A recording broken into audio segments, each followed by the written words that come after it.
Today we are going to explore a journey of silicon and light. A decade-long evolution of a processor that most people overlooked, but many people relied upon. This is the story of the Intel Core i3, a lineage of hardware that defined the entry-level experience for an entire generation of computer users. Before we begin this deep dive into the architecture of time, please take a moment to subscribe to the channel, as your support allows us to continue exploring the hidden history of the digital age. Think back to the year 2010, a time when the digital landscape was beginning to transform into the hyper-connected world we know today. This was the era of the very first Core i3 processors, marking a departure from the older branding that had served Intel for years. These chips were the pioneers of a new philosophy, bringing 2 cores and 4 threads to the average consumer. They were built on the Clarkdale architecture, and for the first time, we saw a glimpse of what integrated graphics could truly do for a budget system. At the time, being able to run a 720p or a 1080p display without a separate graphics card felt like a quiet revolution. In those early days, the Core i3 was the backbone of the office environment and the student dormitory. It was perfectly suited for writing long documents, managing complex spreadsheets, or simply browsing the early version of the modern web. However, if you tried to push these processors into the world of high-end gaming, you would quickly realize their limitations. The early Intel high-definition graphics were weak, often struggling to maintain smooth frame rates in even moderately demanding titles. They relied heavily on double data rate 3 memory, which acted as a bottleneck for the potential performance of the system. Today, these first-generation chips have become what we might call tech museum artifacts, pieces of history that remind us of where we started. They were never meant to be the fastest or the most powerful, but they were reliable companions for the casual user. Looking back, we can see that these processors represented the Stone Age of the i3 lineup, a foundation upon which everything else would be built. They taught us that even a basic tool can be essential if it is accessible to everyone. It is a reminder that the most sophisticated technology of today will eventually become the relic of tomorrow. As we moved into the period between the years 2011 and 2014, we entered what many enthusiasts call the Middle Ages of the Core i3. This era spanned from the 2nd generation to the 4th generation, encompassing architectures like Sandy Bridge and Haswell. During these years, Intel held a dominant position in the budget PC market, providing a steady stream of updates that improved efficiency and graphical power. Despite these architectural leaps, the core configuration remained stubbornly fixed at 2 cores and 4 threads. It was a time of incremental progress, where each year brought a slightly faster clock speed or a slightly better integrated graphics chip. The transition from the Intel High-Definition 2000 series to the High-Definition 4600 series offered users a more vibrant visual experience. You could finally play some older games or enjoy high-definition video content with greater ease than ever before. Yet, the systems were still tethered to the aging double data rate 3 memory standard, which limited the overall speed of the platform. For office productivity and basic computing, these processors were more than capable, and many of them can still be found working in small businesses today. They represent a time of stability, where the goals of computing were simple and the hardware matched those needs perfectly. However, the world was changing, and modern operating systems were beginning to demand more than what these dual-core chips could offer. As software became more complex and background tasks became more numerous, the Middle Ages of the Core i3 began to show its age. Today, these processors are largely considered obsolete for any serious modern workload. They serve as a lesson in the dangers of stagnation, showing us that even a dominant leader can lose its edge if it fails to innovate beyond the bare minimum. They are the relics of a simpler time, when 2 cores were enough to get the job done. The year 2015 brought about a period of awakening with the arrival of the 6th and 7th generations, known as Skylake and Kaby Lake. This era was significant because it introduced support for double data rate 4 memory, a platform upgrade that promised higher bandwidth and lower power consumption. It felt like the industry was finally waking up to the need for modern standards. Yet, if you looked under the hood, the core configuration was still exactly the same as it had been for half a decade.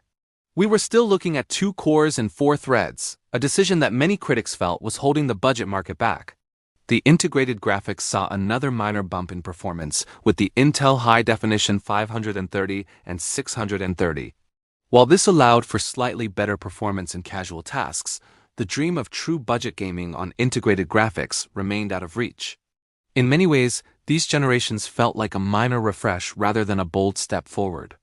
It was as if Intel was resting on its laurels, confident that its position was secure. But as we know, the tech world never stays still for long, and the lack of core count innovation would soon become a major point of contention. One of the most significant downsides to these processors today is their lack of official support for Windows 11. This has left millions of perfectly functional systems stuck on older operating systems, destined for the scrap heap sooner than they deserve. It serves as a stark reminder of how software and hardware are deeply intertwined, and how a lack of foresight in hardware design can lead to premature obsolescence. The awakening was a time of platform shifts, but it lacked the raw power increase that users were beginning to crave. It was the calm before a storm that would change the i3 forever. The true breakthrough arrived in late 2017 with the introduction of the 8th and 9th generations, powered by the Coffee Lake architecture. For the first time in the history of the lineup, the Core i3 gained 4 physical cores. This was a massive shift that completely redefined what a budget processor could be. Suddenly, multitasking wasn't just possible, it was smooth. You could have dozens of browser tabs open while running background applications without the system stuttering or feeling sluggish. This was the response the market had been waiting for, a true leap in performance that bridged the gap between the entry-level and the mid-range. The 9th generation refresh added even more value by introducing Turbo Boost technology to the i3 family. This allowed the chips to intelligently increase their clock speed when faced with demanding tasks, providing a burst of power exactly when it was needed. Unlike the generations that came before, these processors are still very much viable in the year 2025. They support modern operating systems and can handle almost any everyday task with ease. If you pair one of these chips with a dedicated graphics card, you can even enjoy a very respectable gaming experience in modern competitive titles. This era taught us that competition is the primary driver of innovation. When the market demands more, the industry must respond, or risk being left behind. The breakthrough of the 8th and 9th generations proved that the Core i3 didn't have to be a weak, compromise-filled product. It could be a powerful tool for creators and gamers on a budget. It showed us that progress is not always a slow, linear climb, but sometimes a sudden, dramatic jump that changes the landscape forever. These chips remain a favorite for those looking to build affordable, capable machines today. In the year 2020, we encountered what some might call the imposter, specifically the 10th generation Core i3 10100. It was called an imposter not because it was bad, but because it was performing like a high-end chip in disguise. This generation introduced 4 cores and 8 threads, doubling the thread count compared to the previous breakthrough. Suddenly, a budget i3 had the same core and thread count as an i7 from just a few years prior. It was a moment where the lines between product tiers became blurred, and the value proposition for the consumer reached an all-time high. However, this incredible performance came with a catch that many users found frustrating. To use these new chips, you had to purchase a new motherboard with the LG A1200 socket. This platform change meant that upgrading wasn't as simple or cheap as it had been in the past. It was a reminder that in the world of technology, every gain often comes with a hidden cost. Even so, the 10th generation Core i3 changed the expectations for what a budget CPU should be. It was no longer just for office work. It was a legitimate contender for entry-level workstations and gaming rigs. The story of the 10th generation is one of hidden potential. It proved that the architecture originally designed for the elite could be scaled down and made accessible to everyone. It challenged our perceptions of what entry-level really meant. We learned that the label on the box matters less than the power inside the silicon. It encouraged us to look past marketing tiers and focus on the actual performance we need for our lives. The imposter era was a time of great value, even if it required a little more investment in the surrounding hardware. We then entered the modern era in the year 2022 with the arrival of the 12th and 13th generations. The i3 12100 was a revelation built on the new Alder Lake architecture. Even though it maintained a 4-core and 8-thread configuration, the introduction of high-performance cores meant that its speed was unlike anything we had seen before. In single-core tasks, this budget chip was capable of outperforming flagship processors from only a couple of years prior. It was a masterclass in architectural efficiency. proving that how a core is designed is often more important than how many cores you have. This era also brought modern features like Peripheral Component Interconnect Express 5.0 and support for double data rate 5 memory. While many budget builders stuck with double data rate 4 to save money, the option for future-proofing was finally there. The 13th generation i3 13100 followed a year later, but it was a much smaller step forward. It offered slightly higher clock speeds but kept the same fundamental design. It was a refinement of an already excellent product, ensuring that Intel maintained its lead in the budget sector. The modern era has shown us that we are currently living in a golden age of budget computing. You no longer have to spend a fortune to get a computer that feels fast and responsive. The A3 has matured into a processor that can handle almost anything a typical user throws at it. It is a testament to the fact that innovation eventually trickles down to everyone. We see that the true power of technology isn't found in the most expensive machines, but in the machines that the most people can actually afford to own and use every day. Finally, we come to the clone era of the year 2024. The 14th generation i3 14100 arrived with very little fanfare, as it was essentially a carbon copy of its predecessor. The only real difference was a minor increase in clock speed of about 200 MHz. For the average user, this change is almost impossible to notice in real-world performance. It feels as though we have reached a plateau, where the rapid gains of the previous years have slowed down into a steady, almost imperceptible crawl. Upgrading to the 14th generation from a 12th or 13th generation chip makes almost no sense unless the price is identical.